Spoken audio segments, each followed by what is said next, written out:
Il est midi, bonjour à tous, merci de nous rejoindre pour ce journal. Tout de suite les titres de l'actualité. Conseil de sécurité des Nations Unies, l'Algérie a présidé une réunion urgente sur la situation à Gaza. La première réunion du Conseil a porté sur la gravité de l'escalade des bombardements sionistes et la destruction des infrastructures vitales.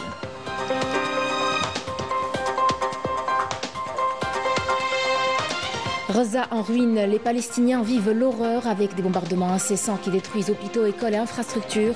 Des dizaines de milliers de familles pleurent leur mort, tandis que la communauté internationale reste silencieuse face à ce génocide en cours. Le Maroc traverse une crise socio-économique historique avec des chiffres alarmants. Inflation galopante, chômage à 21% et une corruption dévastatrice qui aggrave une situation déjà désastreuse pour les Marocains.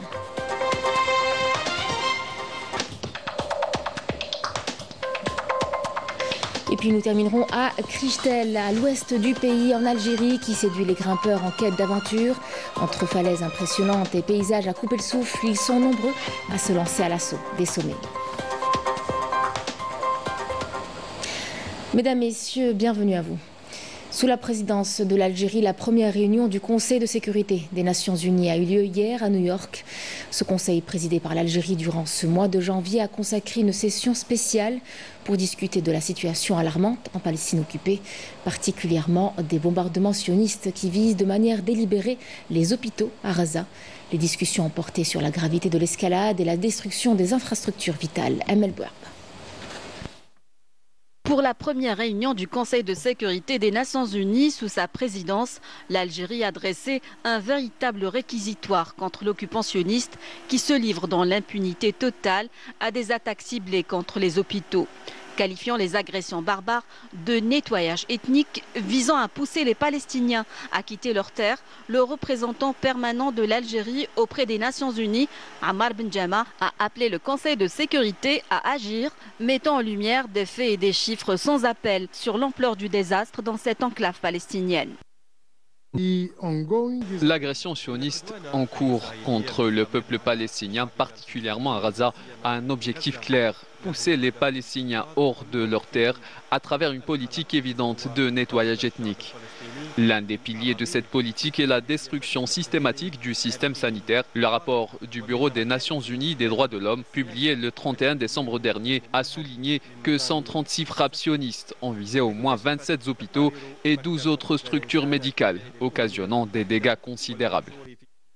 Lors de cette réunion, le représentant permanent de l'Algérie auprès des Nations Unies n'a pas mâché ses mots. Il a accusé l'entité sioniste de mépriser ouvertement le droit international en commettant une guerre génocidaire ciblant les services de santé essentiels et le personnel médical à Gaza.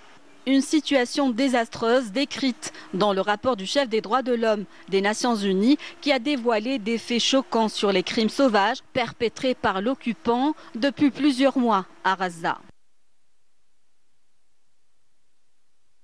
Les crimes de guerre de l'occupant ont causé la mort de dizaines de milliers de personnes et de déplacés et entraîné des destructions massives, ce qui soulève de graves préoccupations car il s'agit de crimes graves au regard du droit international.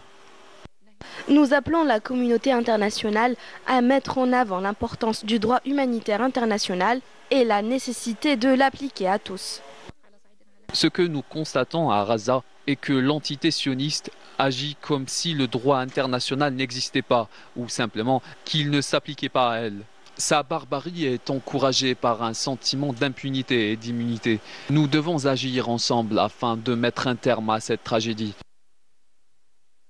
Agir pour mettre fin à l'un des pires génocides de l'histoire moderne, c'est le plaidoyer du représentant permanent de l'Algérie auprès des Nations Unies qui a martelé qu'il était temps pour le Conseil de sécurité d'exiger un cessez-le-feu immédiat, inconditionnel et permanent à Gaza.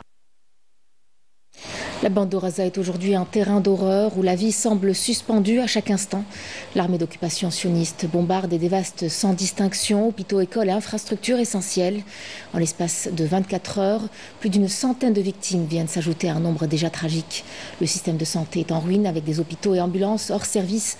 Aujourd'hui, ce sont des dizaines de milliers de familles qui pleurent leur mort, tandis que la communauté internationale reste toujours silencieuse face à ce génocide en cours. Araouf Hamouche. Devenu un cimetière à ciel ouvert, le réveil à Gaza se fait chaque jour au son des bombardements. À chaque frappe des forces sionistes, les enfants et les femmes tombent en martyrs par centaines. L'odeur de la mort des corps en décomposition est partout. Durant les dernières 24 heures, les raids de l'armée d'occupation ont fait plus d'une centaine de martyrs et de blessés au centre et au sud de la bande. Les mots viennent à manquer pour décrire l'horreur vécue au quotidien par les habitants de Gaza depuis que l'entité sioniste bombarde l'enclave palestinienne sans relâche. Ce sont des milliers de familles endeuillées qui n'arrêtent pas de pleurer leurs enfants. Car aujourd'hui, le génocidaire sioniste commet les pires atrocités dans la bande de Gaza en bombardant tout sur son passage. Écoles, lieux de culte, infrastructures civiles et surtout les hôpitaux. Le système de santé connaît un point de non-retour à Gaza où les hôpitaux sont constamment ciblés par les raids depuis le début de l'agression. Selon les rapports des institutions internationales des droits de l'homme et de la santé, 136 frappes sionistes ont ciblé au moins 27 hôpitaux et 12 autres établissements médicaux, causant des pertes considérables. 53% des hôpitaux ne sont plus opérationnels. Parmi les 138 centres de santé de premier secours, seuls 6 fonctionnent pleinement et 130 ambulances ont été endommagées. 1057 membres du personnel soignant ont été tués. Plus de 14 000 patients nécessitent une évacuation médicale urgente à l'étranger. Un bilan qui fait froid dans le dos. Il n'existe aucun endroit sûr à Gaza. Les frappes aveugles ne distinguent pas les jeunes des vieux, les enfants des adultes, les hommes des femmes. Un génocide perpétré sous les yeux du monde entier qui se complaît dans une inertie insolente. Aujourd'hui, chaque Gazaoui est conscient d'être une cible potentielle dans cette tragédie sans fin. Depuis plusieurs années déjà, le Maroc traverse une crise économique et sociale historique. L'inflation galopante, un chômage alarmant à 21% et la précarité extrême frappent les foyers, laissant la population dans la souffrance. Les chiffres de 2024 sont accablants. Un déficit commercial important et des pertes dues à la corruption estimées à près de 5 milliards d'euros. La politique du Marzen semble incapable de redresser la situation et entraîne le pays dans une spirale sans issue. Malim Damis.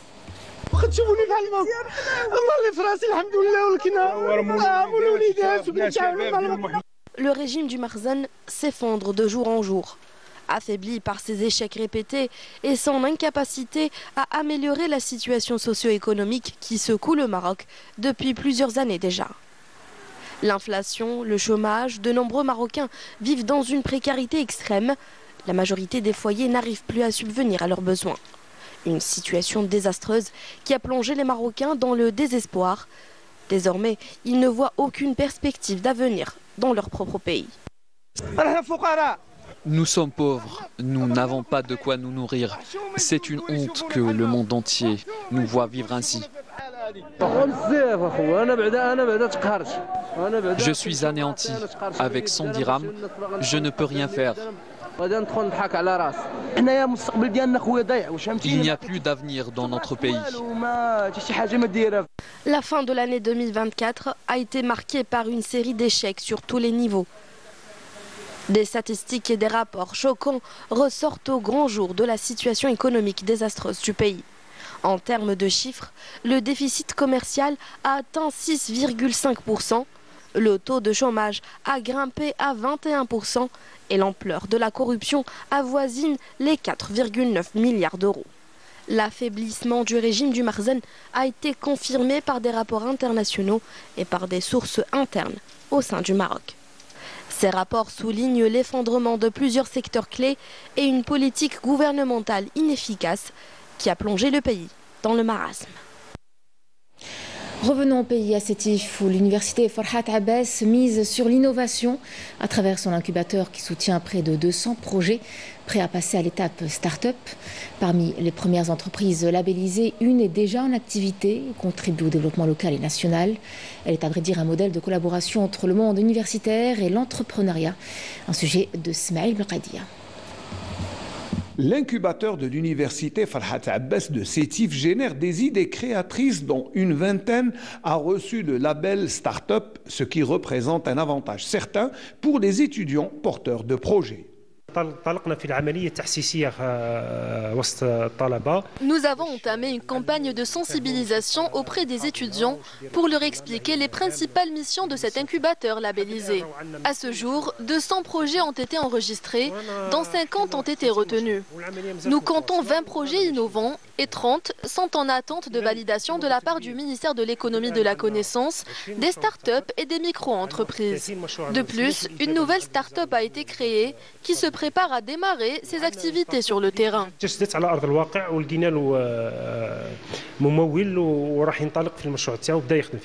L'accompagnement du rectorat autour de ces idées novatrices est un encouragement indéniable pour les étudiants qui donnent de libre cours à leur imagination déjà bien fertile. L'idée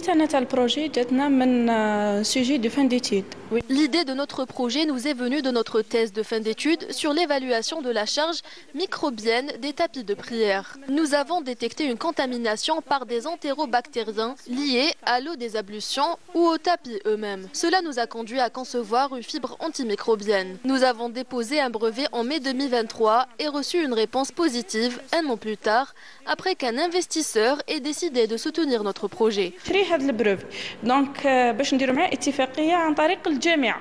خممنا انه نديروا une application intégrée. Nous avons conçu une application intégrée reliant hôpitaux publics, cliniques privées, laboratoires, pharmacies et la CNAS. Elle permet aux patients de transférer facilement leur dossier médical entre ces structures, simplifiant les échanges et améliorant la coordination des soins. انه يولي كلش اوتوماتيكمون مع بعضها. C'est un système il a détecté un objet caché هذا من بعد يكون في الانترسيكسيون واش كاين في الانترسيكسيون ولا مور تاع الفيك ولا الكاميون un objet capable هذا يديتكتو بعد يفيش لك les informations sur l'écran. Le passage du campus universitaire au monde professionnel semble plus clair pour les étudiants de l'incubateur Sétifia. Parlons d'un autre secteur de la formation qui se prépare à faire des étincelles, une toute nouvelle école d'ingénierie dédiée au métier de l'électricité et du gaz, toujours dans l'esprit de préparer les talents de demain, mais cette fois pour un secteur stratégique de l'économie. Située à Adrar, elle accueillera des apprenants et mettra à leur disposition des infrastructures modernes pour les accompagner tout au long de leur parcours. Walid Yousfi. À quelques jours de son entrée en service, cette école d'ingénierie des métiers de l'électricité et du gaz se prépare à accueillir une centaine de stagiaires et d'apprenants algériens et étrangers. Son rôle, façonner les prochaines générations d'ingénieurs prêts à relever les défis du monde moderne. Cette école est composée de deux structures, l'une dédiée à la formation et l'autre à l'hébergement. La première dispose de plus de 10 salles de cours, de laboratoires et de salles de travaux pratiques, tandis que la deuxième dispose de plus de 220 chambres, comprenant toutes les commodités nécessaires pour le bien-être des apprenants. L'école d'Adrar spécialisée dans les métiers de l'ingénierie d'électricité et du gaz assurera des formations par ses propres compétences, par les équipes pédagogiques de la direction centrale de la formation qui ont conçu et développé les programmes de formation. Ces formations seront dispensées au profit et des travailleurs de Sonelgaz et des travailleurs des sociétés activant dans le même secteur de l'électricité et du gaz des pays africains. À quelques kilomètres de là, cet entrepôt qui joue un rôle stratégique, celui d'alimenter l'école, mais aussi toutes les filiales de la Sonelgaz dans la région d'Adrar en matériel, équipement et installations électriques et gaziers. Ce comptoir dispose de tout le matériel électrique et gazier dont la région a besoin pour son bon fonctionnement. Nous avons entre autres les câbles souterrains, les câbles BT et MT, les transformateurs et les compteurs. Cette école, encore en construction, porte déjà de grandes ambitions. Devenir un pilier pour les métiers de l'électricité et du gaz en Algérie. Intéressons-nous à présent à un atelier de céramique parents-enfants, un moment à la fois créatif et convivial. Petits et grands découvrent l'art de la poterie, différentes techniques, un brin d'histoire et surtout beaucoup de partage. Notre journaliste Lamia Boudbouda était sur place pour assister à ces instants riches en complicité où chacun repart avec des souvenirs plein la tête et quelques créations maison. Regardez. Cheveux attachés et tablier obligatoire. Ils sont prêts à écouter attentivement les explications du maître des lieux, le céramiste Emin Chawati, qui dans cet atelier rassemble parents et enfants pour un moment signé art et partage. Toutes les argiles qu'il y a sur terre, lorsqu'on طيبهم في الفور يتحولوا إلى هذه المادة الصلبة اللي اسمها la céramique. Pendant cette période de vacances, j'imagine que les parents cherchent des activités pour leurs enfants et surtout des activités à faire avec leurs enfants. Et comme l'activité de poterie est une activité très conviviale, très intéressante et déstressante après un trimestre de travail. Au studio poterie, adultes et enfants doivent créer un objet à partir de la technique du colombin, utilisée depuis la préhistoire. عجبني ديك شويه اني خممت كي نكبر نولي فنان ونولي نخدمها. On peut même essayer le tour. Ainsi, les enfants développent leur dextérité, imagination et concentration. Oui, c'est très satisfaisant et ça fait du bien pour mes mains. C'est très agréable. Bon, l'idée, c'était d'essayer d'occuper les enfants pendant les vacances. Moi-même, je suis très manuelle, c'est-à-dire je fais de la couture, de la broderie, tout ça. Et aussi d'éloigner aussi les enfants du téléphone, des écrans et tout ça. Parce qu'il faut l'alternative. Un moment de partage que semblent apprécier Lemia et sa fille Emina. À la base, je suis quelqu'un de manuel et ma fille aussi. J'ai voulu l'encourager. Alors, j'ai voulu partager avec elle un moment, mère-fille, parce que à la base, la poterie me plaît beaucoup. Je pense que c'est tout ce qui est créatif aide les personnes à s'apaiser. Ça fait du bien. Ça me permet de m'exprimer, de faire ce que je veux, de fabriquer quelque chose que je veux, que j'ai en tête. C'est de mettre en vie quelque chose que j'ai en tête. De Béjaïa, Hanan et ses deux filles ont profité des vacances pour assister à cet atelier. J'aime bien cette activité, ça stimule la création. Je remercie beaucoup maman de m'avoir ramenée ici. J'espère pouvoir revenir les vacances prochaines. C'est vraiment un moment merveilleux. Je suis venue de Béjaïa pour les vacances scolaires, pour profiter un peu qu'elle découvre aussi Alger. Et aujourd'hui, j'ai choisi l'atelier de poterie spécialement pour qu'elle s'amuse, qu'elle apprenne les travaux manuels et tout. Au-delà des effets apaisants de l'argile, les enfants auront appris à croire en leur potentiel et à célébrer leur réussite. Abjaya, l'agrumiculture bat son plein, portée par de généreuses récoltes et des prix attractifs. Avec des volumes en nette progression, cette filière montre un fort potentiel et pourrait bien s'imposer au-delà des frontières. Une opportunité pour l'Algérie de renforcer sa présence sur les marchés internationaux tout en valorisant ses produits locaux. Le reportage est signé Saïda Mayouf. À Daïra d'El-Kseur, à Béjaïa, plus précisément au lieu dit Bouqala, l'exploitation Hadj Salah comprend près de 6 000 arbres d'agrumes répartis sur une superficie de 14 hectares. Citronniers, mandariniers et orangers, l'heure est à présent à la cueillette d'un fruit gorgé d'eau et de soleil arrivé à maturité. On estime 200 à 300 quintaux à l'hectare. Production abondante. Ça fait, même l'année dernière, cette année aussi, les prévisions, inondation des marchés. Là, cette année, déjà avec la clémentine, on n'a jamais vu une baisse comme cette année. C'est la première fois qu'il y a une chute de prix. En chiffre, c'est la clémentine, elle est vendue ici à 45, à 3 000. Voilà. C'est 30 là. Voilà. Celle-là, c'est la table, c'est l'orange de saison de table. C'est celle qu'on mange, elle est la plus délicieuse. Pour que se déroule à bien la campagne de la récolte des agrumes de saison, le renforcement de la main-d'œuvre est sans nul doute un acte très apprécié permettant d'accélérer la cueillette. En période de vacances, je viens aider mon oncle à la récolte saisonnière, que ce soit des oranges ou de la pastèque ou autre, à chaque saison son fruit. Moi, j'ai grandi sur l'amour de l'odeur de la terre nourricière. Je compte d'ailleurs me verser dans une filière agronome.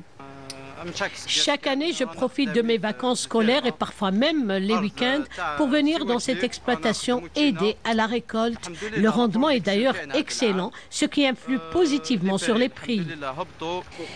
Avec des vergers agrumicoles au rendement satisfaisant et une production abondante, l'agriculteur Rakli Amzal s'est tourné vers le volet exportation, une manière de se positionner sur les marchés internationaux. On fait des essais, des tentatives comme ça, mais en général c'est la France et les pays qu'on a fait une fois par le Qatar et un peu le Canada, mais c'est des petites quantités d'ici. Moi je préfère c'est un professionnel qui vient prendre notre production parce que déjà nous on n'a pas le temps, on est toujours sur le terrain toute l'année. La production des agrumes, tu peux aller 7 mois. La saison, parce qu'il y a les précoces maintenant en début, il y a au milieu de la saison et il y a les tardifs. Moi déjà ici, j'ai des variétés que tu peux recueillir à 17 août pour la fin. En général, c'est des tardifs pour la transformation juteuse, les plus résistantes que les tamsons.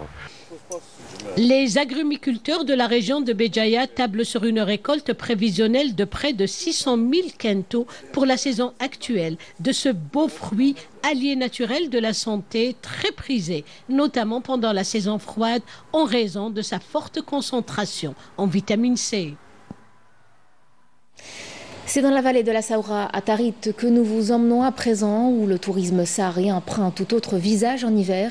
C'est en fait la période parfaite pour explorer cette région qui attire des touristes venus de loin. Les paysages sont époustouflants et les activités variées, un vrai dépaysement entre dunes et palmeraies. Sophia Bessedet. La vallée de la Saoura, destination privilégiée des touristes nationaux et internationaux, notamment les amateurs du tourisme saharien qui suscite un grand engouement en période hivernale.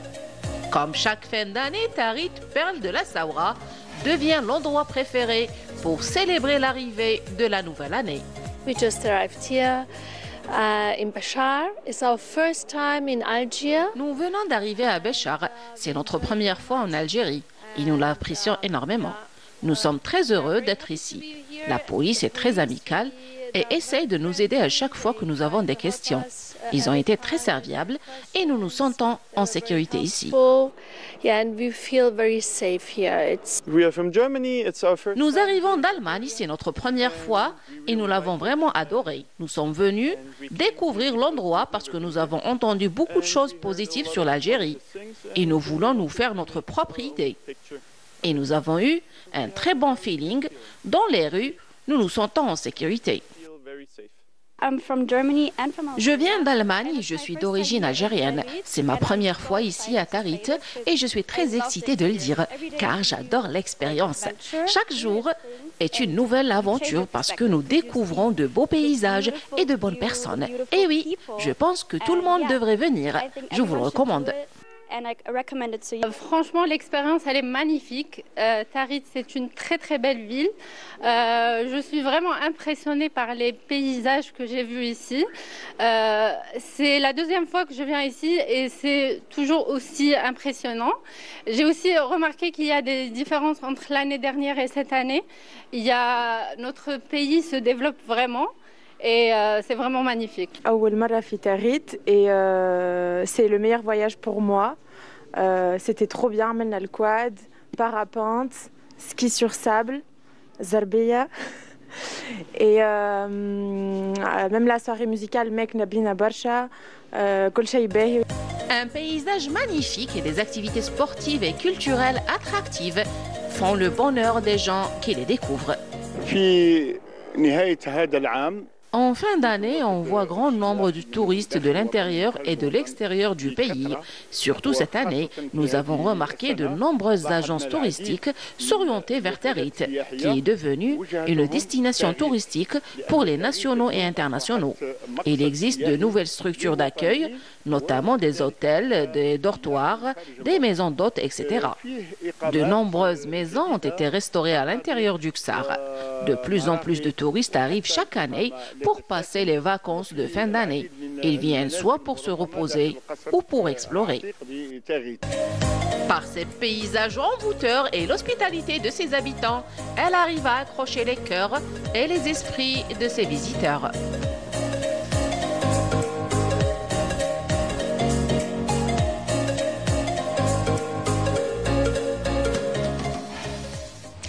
Et on termine ce journal avec une destination qui donne le vertige, mais dans le bon sens du terme. À Crichtel, à l'ouest du pays, les falaises attirent les amateurs de sensations fortes. Escalade au programme pour les passionnés, que l'on soit d'ailleurs grimpeur expérimenté ou simple curieux en quête de frissons. Crichtel offre une expérience assez exceptionnelle entre ciel et mer. Une belle manière de se lancer à l'assaut des sommets. Reportage Yasmin Amri.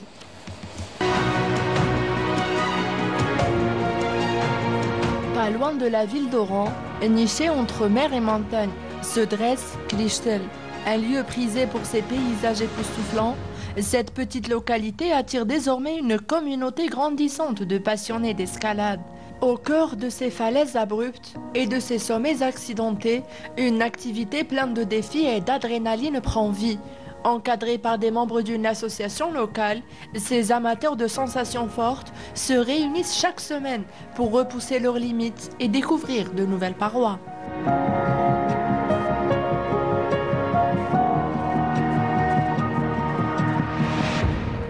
L'escalade, c'est un sport qui se pratique en montagne. Il consiste à se déplacer de point A à point B. Bon, il n'y a pas des prérequis bien spécifiques. C'est qu'il faut juste avoir de la volonté et l'esprit sportif pour pouvoir bénéficier de cette discipline qui se pratique ici à Crichtel. Je suis très intéressée par tout ce qui est aventure, sensations fortes et tout. J'ai déjà fait la tyrolienne avec ce groupe ADD. Tout ce qui est escalade, tyrolienne, adrénaline en général, je suis très intéressée et j'aime bien. Pour les initiés, Crichtel est une destination idéale. Ces falaises variées offrent des parcours adaptés aussi bien aux débutants qu'aux experts. Grâce à l'effort constant de l'association, cette activité dépasse le simple défi sportif. Chaque ascension devient une expérience unique, portée par un esprit de solidarité et d'entraide où chacun trouve sa place. Depuis 2018, je me suis plongée dans ce sport qui me passionne, attirée par ses nombreux défis et ses difficultés stimulantes. Donc c'est une première pour moi l'escalade, c'est une sensation extraordinaire. Inch'Allah, cette fois-ci, j'ai grimpé le sommet, la prochaine fois, Inch'Allah, ça sera mieux, Inch'Allah. Le rôle de notre présence dans notre association, c'est de guider les personnes, c'est de leur montrer le matériel, consiste à quoi, comment on l'utilise pour une meilleure utilisation tout en sérénité.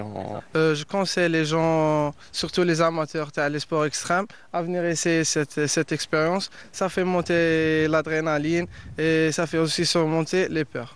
L'escalade à Crichtel, c'est bien plus qu'une simple activité sportive. C'est un rendez-vous avec la nature, un défi contre soi-même et une aventure humaine qui fait la fierté de toute une région.